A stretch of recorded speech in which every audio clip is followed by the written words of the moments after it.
Hello everyone, আমার চ্যানেলে সকলকে স্বাগত জানাই। আজকের এই ভিডিওটিতে আমরা আলোচনা করব অসীম উষ্ণতায় আরহেনিয়াসের সমীকরণ কিভাবে পরিবর্তিত হয় এবং সেই সমীকরণের তাৎপর্য কি।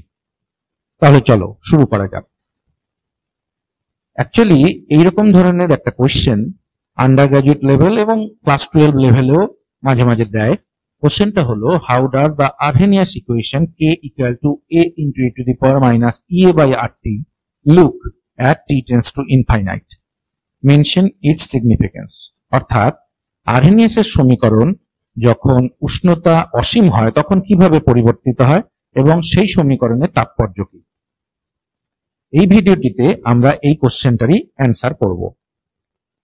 আমরা জানি k equal to a into e to the power minus ea by rt হচ্ছে আরহেনিয়াসের সমীকরণ, যেটা কোশ্চেনের মধ্যেও দেওয়া আছে, যেখানে k হচ্ছে রেট কনস্ট্যান্ট বা বিক্রিয়ার হার ধ্রুবক, a হচ্ছে প্রি এক্সপোনেনশিয়াল ফ্যাক্টর বা ফ্রিকোয়েন্সি ফ্যাক্টর, যাকে বাংলায় কম্পাঙ্ক গুণক বলে, ea হচ্ছে অ্যাক্টিভেশন এনার্জি বা সক্রিয়করণ শক্তি, যেটা হচ্ছে মিনিমাম এনার্জি দরকার পড়ে একটা রিয়াকশন হওয়ার জন্য, আর হচ্ছে ইউনিভার্সাল গ্যাস কনস্ট্যান্ট বা সার্বজনীন গ্যাস ধ্রুবক, আর টি হচ্ছে টেম্পারেচার বা উষ্ণতা।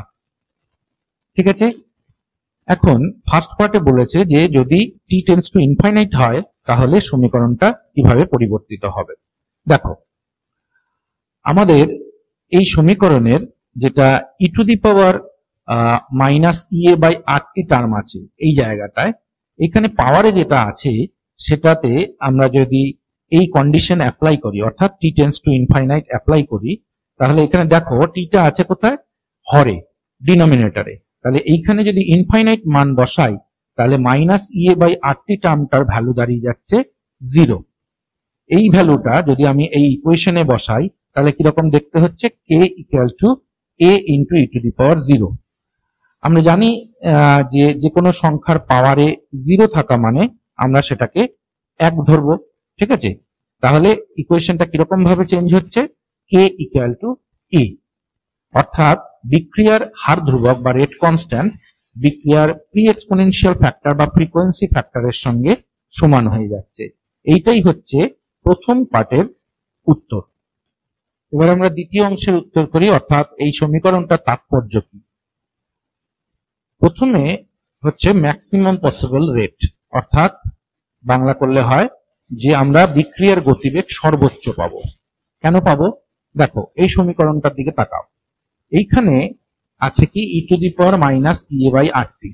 ইএ বাই আর টি যাই ভ্যালু হোক না কেন, যেহেতু এখানে মাইনাস সাইন আছে, তাহলে আমরা সমীকরণটাকে এমন ভাবেও লিখতে পারি যে A divided by E to the power E A by R T, অর্থাৎ কি দাঁড়াচ্ছে যে এ কে আমি একটা কোনো সংখ্যা দিয়ে ভাগ করছি, ভাগ করলে কি দাঁড়াবে, অবশ্যই এর ভ্যালুর থেকে কম ভ্যালু আমরা পাবো।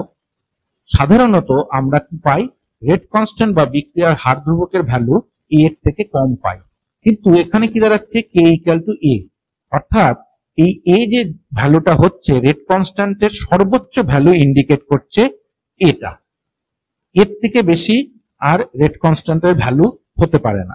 তাহলে যদি রেট কনস্ট্যান্টের ভ্যালু এর থেকে বেশি না হতে পারে তাহলে বিক্রিয়ার গতিবেগও এর থেকে বেশি হতে পারে না। ঠিক আছে, অর্থাৎ আমরা এই কন্ডিশনে বিক্রিয়ার সর্বোচ্চ গতিবেগ পেতে পারি।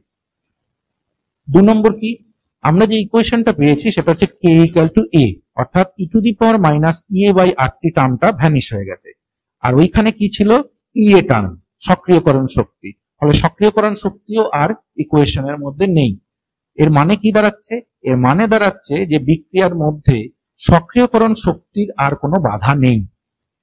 ঠিক আছে, অর্থাৎ বিক্রিয়ার মধ্যে অণুগুলোর যত ধাক্কাধাক্কি হবে, কলিশন হবে, সব ধাক্কায় যদি তারা কারেক্ট ওরিয়েন্টেশনে থাকে তাহলে তারা প্রোডাক্ট দিতে পারবে। সেক্ষেত্রে আর ওই সক্রিয়করণ শক্তির বাধাটাকে অতিক্রম করার প্রয়োজন পড়ছে না, কারণ সমীকরণের মধ্যে আমার সক্রিয়করণ শক্তি নেই। ঠিক আছে, আর 3 নম্বর কি, কলিশন লিমিটেড রেট, মানে কি বিক্রিয়াটা আমাদের বিক্রিয়ার গতিবেগটা পুরোপুরি নির্ভর করছে ধাক্কাধাক্কির উপর। আমি 2 নম্বর পয়েন্টেই বললাম যে অ্যাক্টিভেশন এনার্জি বা সক্রিয়করণ শক্তির টার্ম থাকছে না, তাহলে কি হবে, আমার বিক্রিয়াটা পুরোপুরি নির্ভর করবে আমার নাম্বার অফ কলিশনের উপর, কত সংঘর্ষ সংখ্যা তার উপরে। এবং সেক্ষেত্রে ওরিয়েন্টেশনের একটা ব্যাপার থাকবে, কিন্তু মোস্টলি কন্ট্রোল বাই হচ্ছে কলিশন নাম্বার। ঠিক আছে, সক্রিয়করণ শক্তি এক্ষেত্রে আমার ইমমেটেরিয়াল হয়ে যাচ্ছে। কিন্তু এটা বুঝতে হবে যে বাস্তবে আমরা কিন্তু ইনফাইনাইট টেম্পারেচার বা অসীম উষ্ণতায় পৌঁছতে পারি না। ফলে এই যে ভ্যালুটা দেখাচ্ছে কে ইকুয়াল টু এ, এটা হচ্ছে একটা তাত্ত্বিক ভ্যালু, থিওরিটিক্যাল ভ্যালু। এই ভ্যালুতে আমরা পৌঁছতে পারবো না বাস্তবে। ঠিক আছে, আজকে ছিল এই ভিডিওর আলোচনা এইটুকুই। ধন্যবাদ সকলকে আমার ভিডিও দেখার জন্য। যদি কেউ সাবস্ক্রাইব করে না থাকো, চ্যানেলটি অবশ্যই সাবস্ক্রাইব করে দিও এই ধরনের ভিডিও আরো পাওয়ার জন্য। ধন্যবাদ।